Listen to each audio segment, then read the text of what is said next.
નમસ્કાર વાલા દર્શક મિત્રો, સ્વાગત છે તમારું આપણી યુટ્યુબ ચેનલ મિસ્ટર વિજય એન પોઈન્ટ એજ્યુકેશનમાં। તો વાલા દર્શક મિત્રો, ઘણા સમયથી એવા સમાચાર ફરી રહ્યા છે કે સરકારી કર્મચારીઓ અને પેન્શનરોને જે કોરોના સમયનું 18 મહિનાનું બાકી ડીએરીએસ હતું તે આપવામાં આવશે, પરંતુ તેના વિશે આપણે વિગતવાર જાણવું છે।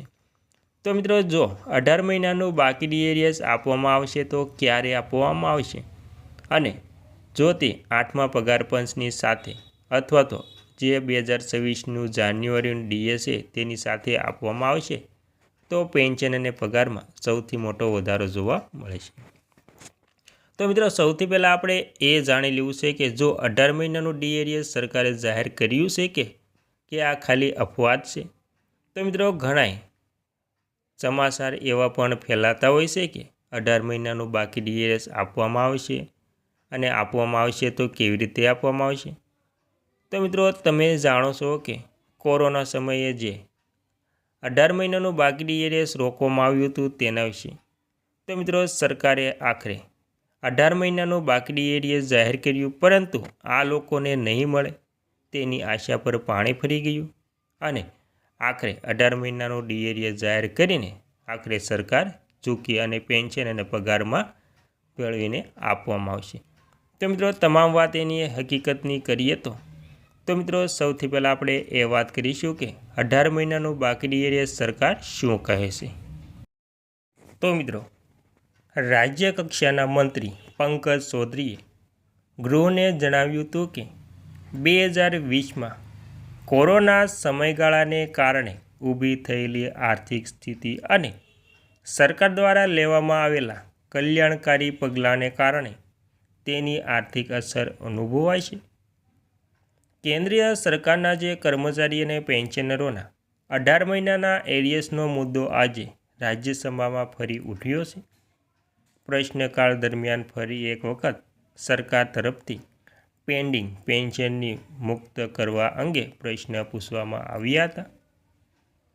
કેન્દ્ર સરકારના કર્મચારીઓ અને પેન્શનરોને 18 મહિનાનું એરિયસ કેમ આપવામાં આવ્યું નથી તે અંગે સરકારે ગૃહમાં ખુલાસો પણ કરવો પડ્યો હતો, અને મિત્રો, સરકારે એરિયસ ન આપવાનું કારણ જણાવ્યું।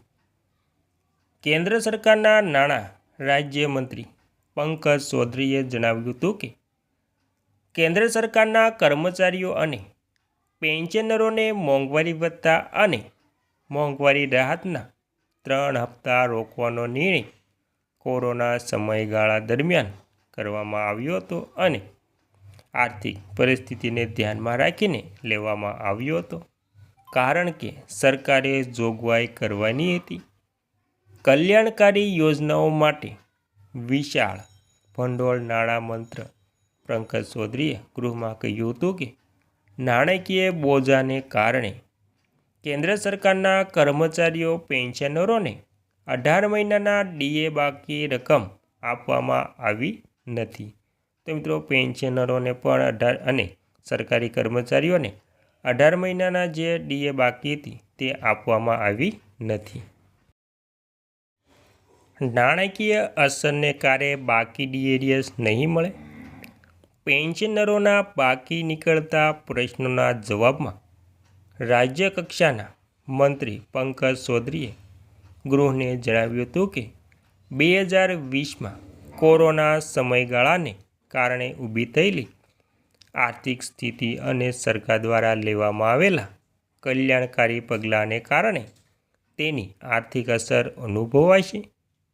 નાણાકીય વર્ષ 2020-21માં કેન્દ્ર સરકારના કર્મચારીઓને મોંઘવારી ભથ્થા અને પેન્શનરોને મોંઘવારી રાહતની બાકી રકમ બહાર પાડવામાં આવી નથી, અને મિત્રો, કર્મચારી પેન્શનની બાકી રકમની માંગ એટલે કે કર્મચારીઓ અને પેન્શનરોની બાકી રકમની માંગ હાલમાં કેન્દ્ર સરકારના કર્મચારીઓને 38% મોંઘવારી ભથ્થું આપવામાં આવે છે। છેલ્લું મોંઘવારી ભથ્થું સપ્ટેમ્બર 2022માં વધારવામાં આવ્યું હતું, પરંતુ કેન્દ્ર સરકારના કર્મચારીઓ 18 મહિનાના એરિયસની રાહ જોઈ રહ્યા છે? સરકાર કર્મચારીઓ અને પેન્શનરોને સરકાર પાસેથી જાન્યુઆરી 2020થી જૂન 2021 વચ્ચેના 18 મહિનાના ડીએના બાકી ચૂકવણીની સતત માંગ કરી રહ્યા છે. કર્મચારીઓ અને પેન્શનરો સાથે જોડાયેલા સંગઠનોએ આ માંગને લઈને સરકારને એક મેમોરેન્ડમ પણ સુપરત કર્યું છે. ત્યારબાદ કર્મચારી યુનિયન એરિયસની માંગ પર અડગ છે. જોકે સરકારે જણાવ્યું હતું કે શા માટે 18 મહિનાનું એરિયસ ચૂકવવામાં આવ્યું નથી, પરંતુ સરકાર આ અંગે વધુ વિચાર કરશે, કેમ કે તે સરકારે જણાવ્યું નથી. જો કે કર્મચારી યુનિયન 18 મહિનાના ડીએ બાકીની માંગ પર અડગ છે. તેમનું કહેવું છે કે ડીએમાં વધારો ન કરવા છતાં તેઓ કોરોનાના સમયગાળા દરમિયાન પોતાનો જીવ જોખમમાં મૂકીને કામ કરતા રહ્યા છે.